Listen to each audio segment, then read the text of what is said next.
and the sandal is what did damage. What? And then peep this. He goes, yeah, I can do split attacks too. We looked up and see a falling sandal. The man jumps back into said sandal. No, wait a minute. He slid right back into them sandals. As soon as he landed, he slid right on the infinity, right?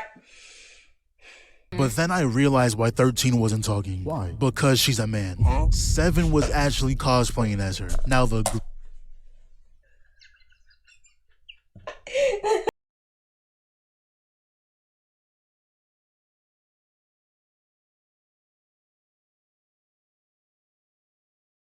Everybody, it's your girl Savage Cookie and welcome back to another video. Today I am reacting to ImKevinn on some more Scissor 7. And without further ado, let's get on straight to the video. Is this a Kevin upload that didn't take 3 months to come out? Yes. See, I'm a changed man. I wear quarter zips now. I drink matchas now. I'm elegant, classy, sophisticated. I would never make y'all wait that long. Matter of fact, brother Noah, let him know how the quarter zip changed your life. You know, last week, I was in the hood, I was broke, I didn't think I was gonna ever make it out. But then I put on my quarter zip, and my life changed, bruh. I'm a whole different man now. I ain't sipping on that lean no more, nah. I'm sipping on that matcha. The earth juice. Asking for a girl's Insta? Hell nah. What's your LinkedIn? I'm trying to make a connection. Type shit. We ain't rocking no Nike text no more neither. Straight quarter zips from here on out. Facts. And to celebrate the quarter zip movement, we're watching Scissor 7. I mentioned in the last vid I was waiting for season 5, and for me right now, it's November 12th. Watching this the day it released, I was serious. So in season 4, last thing we seen of 7 was him trying to regain his memories. And to do so, his first mission being infiltrating whatever that is in the sky, I don't know. But he gets inside. Of course his booby trapped, right? So he figures out how to stop the lasers. But immediately after, he now has to solve a sliding block puzzle, which by the way, I hate these shits, bro. Y'all ever played that one mobile game? You gotta slide that red block into the opening. Yeah, he had to do that. While poison gas was coming in. Now he does solve it. Barely, but now he's in the next room. And this puzzle was how the games usually do it. You know, the luring a monster into breaking something for you, that whole thing. But now he sees what he came here for. That door. And I don't know if y'all recognize this bridge, but this is the same bridge where he got slimed out on. Now, of course, we didn't expect to be able to just walk over. We got a box to make it across. But the thing with boxing, that's usually a back and forth exchange. This guy was fucking us up, and honestly, I expect nothing less. You just can't appear with a fit like that and be trash. And shout out to Chief for the buff, because it was looking bad out there. But he tells us there's only so much he can do. This is a fight that you have to win. Though he realizes his scissors have no effect, so he said, I bet, I got a plan for that. They clash and then just took the sword for himself. He did that so gracefully too. There was no aggression behind that grab. So he lands the stab. Cheap comes through for that extra boost, and we see the figure telling him to forget about his past. You have a chance at starting a new life, but if you accept it, be ready to be swallowed by the endless darkness. And that was just his final warning, telling him this is his last chance to turn back. But he didn't come all this way for nothing. He walked straight to that door, opened it, seeing his old self. And y'all know how I feel when anime does that, talk but we can't hear shit. Like, bro, just show me what he said. But he then comes back to reality. That whole sequence was an inner mind thing. Grabs his sword and starts walking nowhere. Like he did this in real time. They got on his head about it too, because where are you going? But I'm sure whatever his old self said is going to be important later, because at the moment, 7 is exactly the same. He doesn't remember a single thing about his past, except for how to use his sword. And once he tried, he got some flashbacks. So Doctor came to the conclusion that yes, you technically regained your memory, but it's been locked up for so long that you have to reopen the box. See, that's the long way of saying it's only episode 2. We're not giving him the shit this early. Right. That's the ringtone.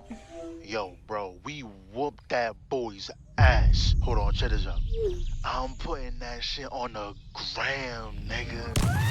But right after a ship comes down. And it's always funny to me how people run away when stuff like this happens. Cause bro, they landed already. They seen you. I know they're not riding inside that shit pitch black. And those are the stands too, by the way. The futuristic technology people. If DBZ space pods can have a window, I know for a fact they have some hologram windshield in that bitch. But they're here, if you remember. The stands take super-powered kids from this island back to their island to experiment on. And Cheap is a troll. He started hitting the Atom dance on him. But this proves what I said earlier. They already knew the superpower girl was hiding over there, so he just grabbed her. And you see how Seven is still standing there, just watch. So this kid comes through because he's tired of them taking away his people. So he creates this giant spike, which if that shit worked, you would have killed the girl too, but... Right.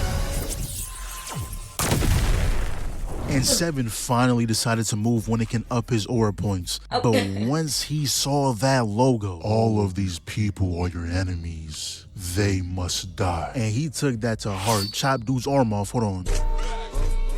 Stop! And Seven was about to end that man. Cheap had to step in and said, all right, bro, calm down. It's not that serious. All of them must die. Now we're seeing the first problem with getting his memories back. Going back to his old ways. The millisecond they got a chance, they hop back in that ship. I thought they were gonna fly away, but nah, they locked on and fired.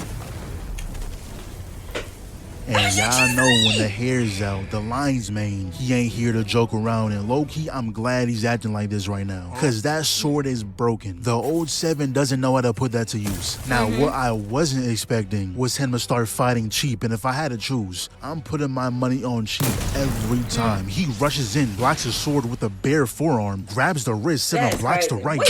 Look how he dodges the sword. Within the same motion, kicks the back of his head. His foot not even all the way in that sandal. Turns around, punches the sword, they clash, I think. Kicks him away, he runs back in. She pulls out a dragon claw, grips the blade, but don't forget, this ain't no normal sword. Let's go ahead and deconstruct real quick.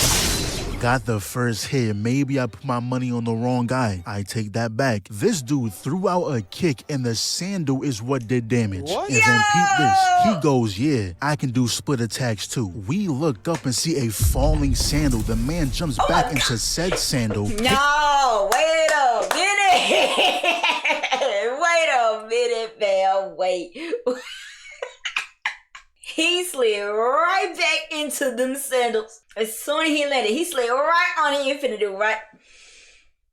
You finna do a whole nother attack while putting his slippers back on his feet.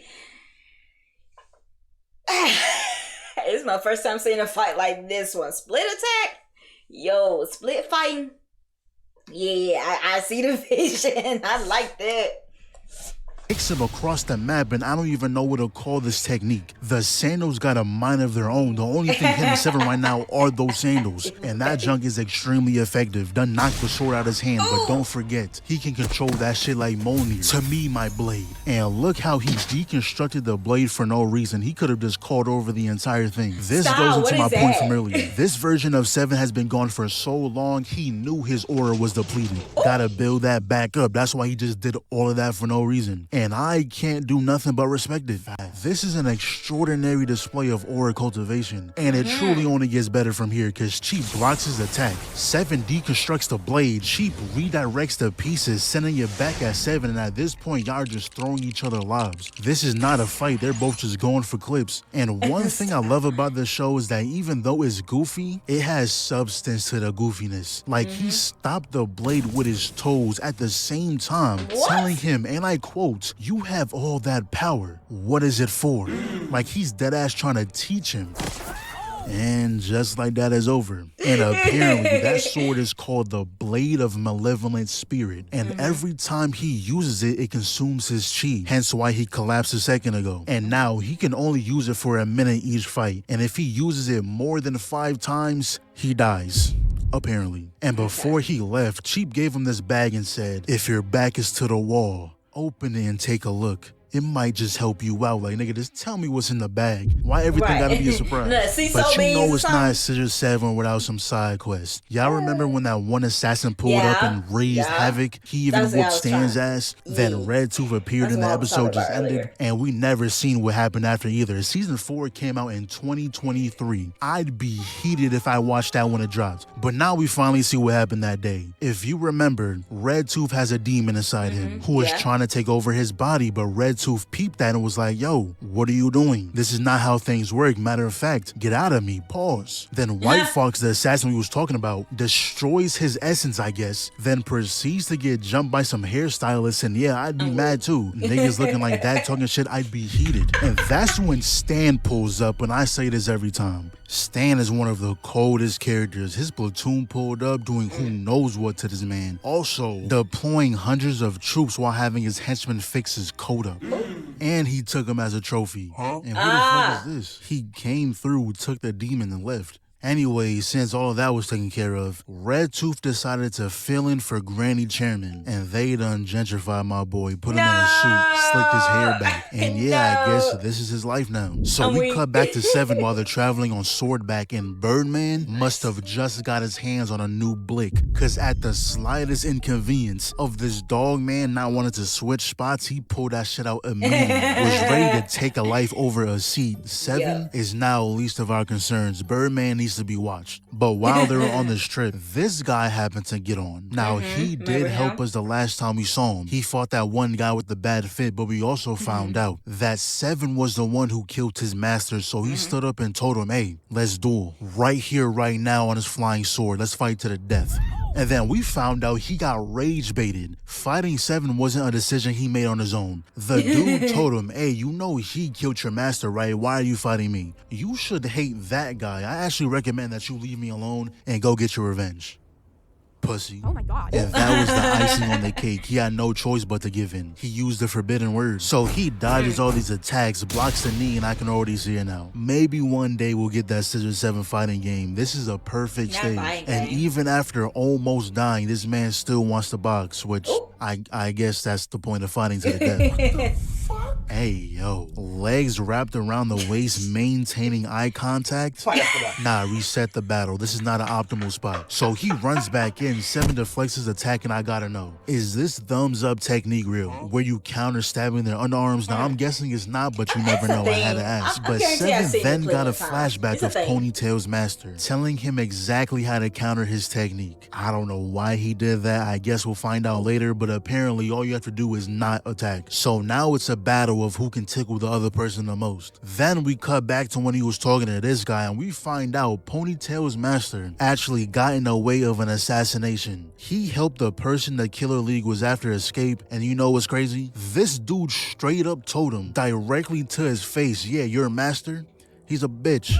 I broke all his bones in his body. He's not like that. And you would think the guy who's out for revenge would hear that and be like, oh, you did all that? Yeah, I gotta beat your ass now. Because at that point, 7 was the one who put him out of his misery. He wasn't the one who snapped every bone in his body. But they got back to fighting, and he wasn't throwing out thumbs no more. He was throwing out straight haymakers. Followed up with a knee to the face, causing him to crash into another sword. And imagine this happening to you. Imagine being background props. Most importantly, imagine being this guy. Wasn't even thrown at the threat. The nigga just threw him at a mountain. I'd be heated. At least let me change the tide of battle. Don't just throw me because you can. But turns out he was actually aiming them at the branches. He was actually saving them. So after seeing that, Ponytail said, wow, you know, maybe I misjudged you. So they pieced it up and went on their merry way. But after causing a sword crash, I doubt they're gonna let you back on. So yeah, they got banned. And now they're stuck walking, but they do come across this inn. And the goal of this trip, if I didn't say it earlier, is to find 13. The last time we saw her, Green Phoenix sent her on a trip to find the one who can teach her the most powerful skill of their sword style. And 7 is asking around to see if anyone spotted her. And even if they did, they probably wouldn't tell us because she has a wanted poster. But not only There you her, go, that's the right. we do too. Now, good thing we had a Sharpie on hand. Could have ended bad. Then he overhears these guys talking about going to the Plum Blossom Mountain Villa, which is where 13 is from. And for some reason, they started talking crazy about her. And fellas, as an advocate of the quarter zips, this is exactly what you do when people talk crazy about your girl. Throw fine wine in their face and don't worry, we wear quarter zips now, we can afford it.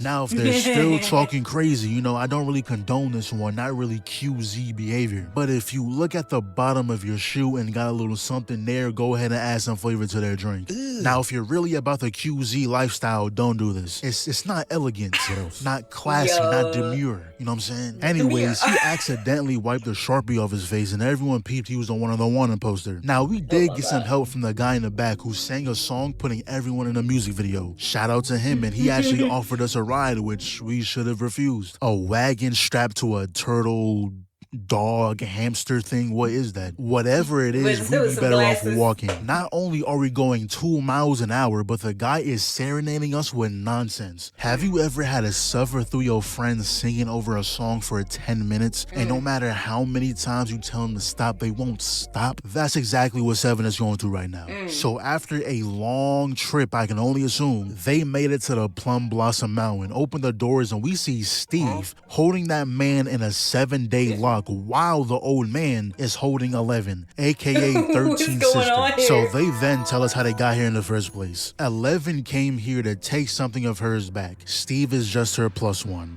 They walk in, see the old man, she ignores him, continues walking toward the building, so he sent a rock at her dome piece. Now Steve is on his bodyguard duties, you're not gonna touch her. She looks at him, looked back and kept walking. Now the animation of the show is ridiculous. They go all out for every fight. And look at the team combo. She goes in, he stays out. He goes in, she comes around, and I love when they play with the angles. But she goes into the sky, sends down an airstrike. He deflects him. Immediate attention to Steve, deflects the next barrage, slides under the swing. He gets blocked, so does the punch. Fuck out of here, boy. 11 comes flying in. He threw the broom, then proceeded to kick Steve back first into the pillar, but he wasn't going out like that. The no-look block, spin move, dodging the kick, double blocked by Steve, but old man twists the arm around, staying in a young man's place.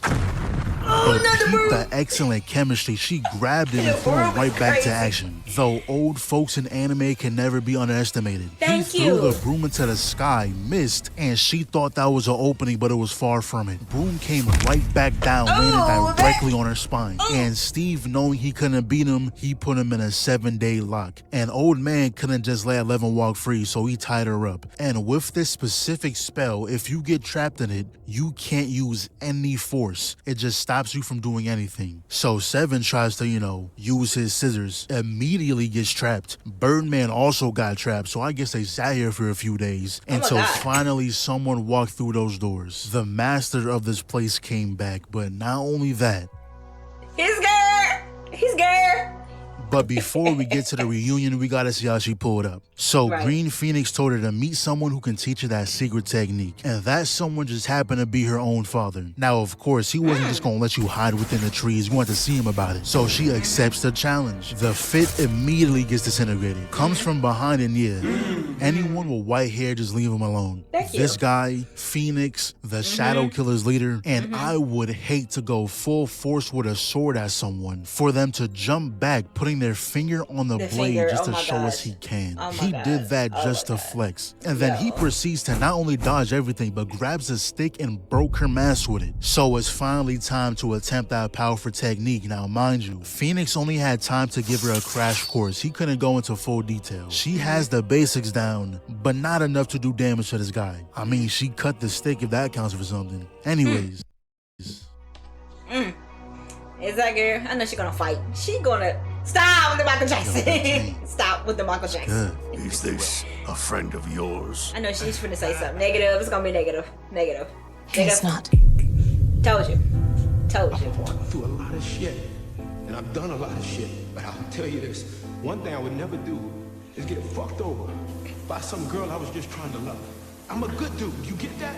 And I don't deserve to be treated like this. Well, Ain't that some shit? Told you. But it's time for the training arc. Everyone loves a good training arc. Now, Master Plum told her to pierce a hole into the stone. So she proceeds to destroy the thing. I already knew she did that wrong. Right. So he steps up and did exactly what I was thinking. He said pierce, not obliterate. Right. Though right after he got news that assassins were outside trying to get the bounty on 13's head. So she decided to leave. Wrote a letter saying these are her problems, so she'll deal with them. She'll be back to challenge him. And right when she masked up, she gets attacked. Set the house on fire and all, but didn't know she was hiding on that weapon. Leg locked and cut the neck. That's one down. Unsheaths the sword we're dual-wielding, and she is getting jumped. They're not respecting the ones. Still standing her ground though. She evades every attack. Let the blade go. Kick the right in bro's chest. Drop kicked his ass too. And I like how she's not easily wiped. Go kick the right in bro's chest. Drop kicked his ass too. And I like how she's not easily wiping them out. Shows she still needs to grow. And cutting the mask off only made this scene that much harder. Look,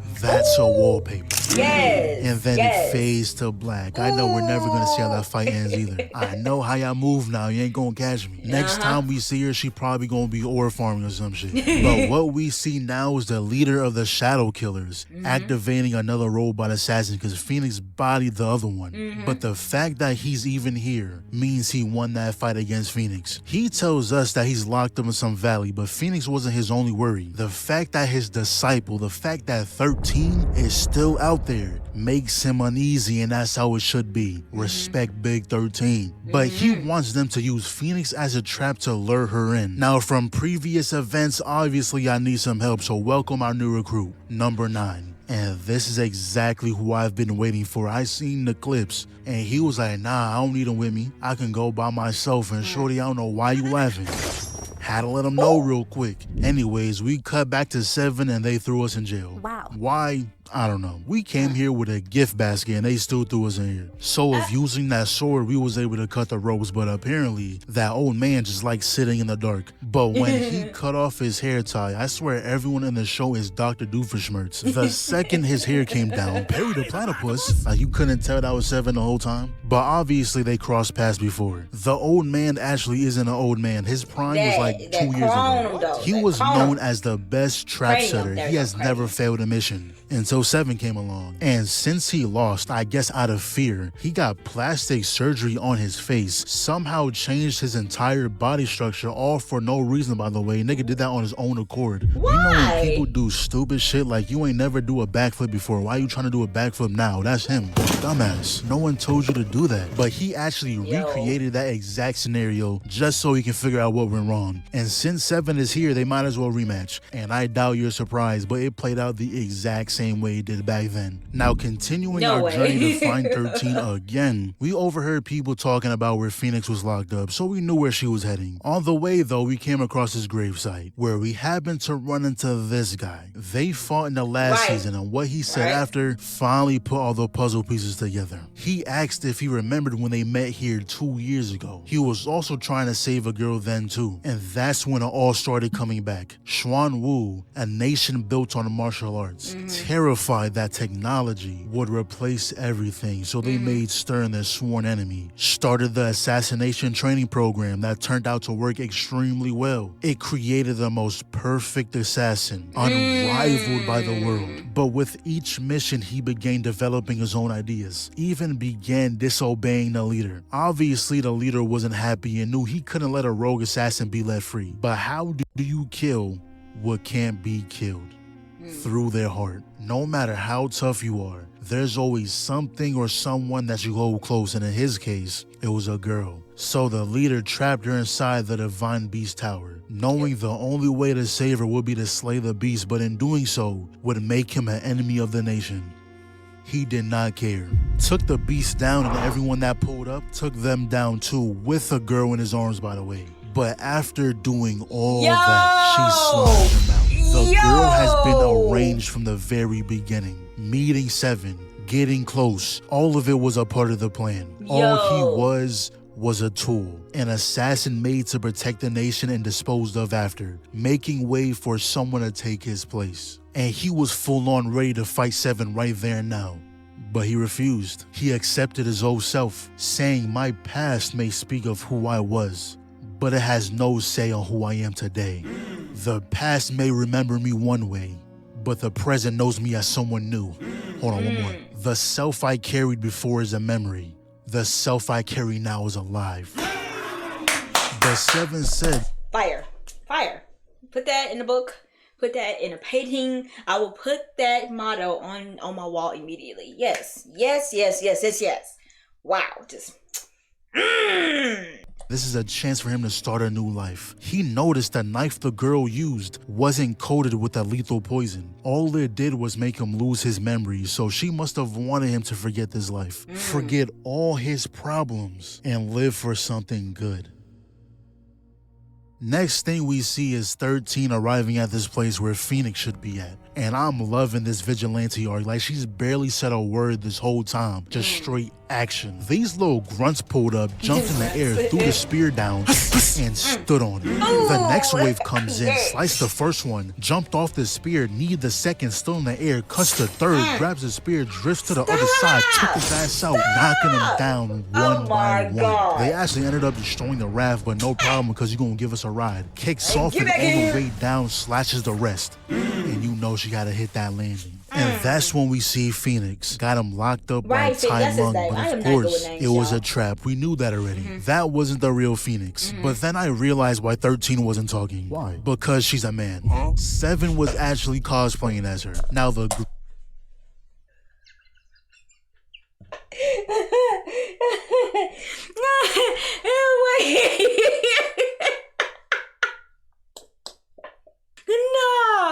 No. The face. Ain't no way, man. I gotta say that again. That wasn't the real Phoenix. But then I realized why 13 wasn't talking. Why? Because she's a man. 7 was actually cosplaying as her. Now the grunts are no problem. Redhead, he can handle her too. But she isn't his opponent today. He finally gets to fight his so-called replacement. The cape covering his sight, he stabs through.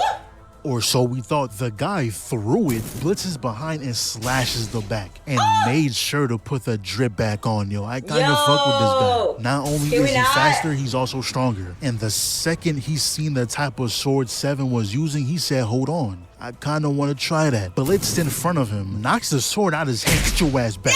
Let me show you how to use this shit for real. The man took your sword and started giving you lessons. And you know when a character's laid out like that, they're either dead or about to get a boost. And obviously it was the boost. And really all he did was realize he doesn't have to be the old 7 to be this unrivaled beast everyone keeps claiming he is. There should be multiple ways to solve a puzzle. And in this case, it's in the title. Let's go ahead and use them scissors. Get ready.